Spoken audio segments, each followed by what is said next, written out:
البساط بيتسحب من تحت رجل مصر.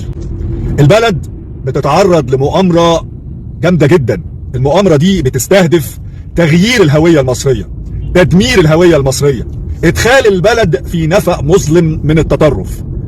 ولجان الكترونية شغالة على ده تماما، محرمين كل حاجة ممكن تكون سبب انها تجذب السياحة لمصر، انها تجذب الاستثمار لمصر، في الوقت اللي دول جنبنا بقوا بيعملوا كل حاجة علشان يجذبوا السياحة والاستثمار عندهم.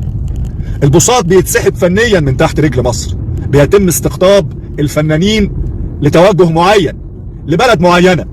الأعمال الفنية بقت بتتسحب. هنا دور الدولة مهم جدا. وزارة الثقافة، شغلوا المسارح، شغلوا السينمات، خلوا مصر جاذبة للسياحة العربية والأوروبية والأمريكية.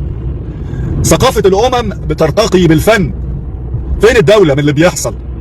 الدولة بص على ده ولا لا؟ الهوية المصرية بتتدمر وبتتسحب السجادة من تحت رجلينا.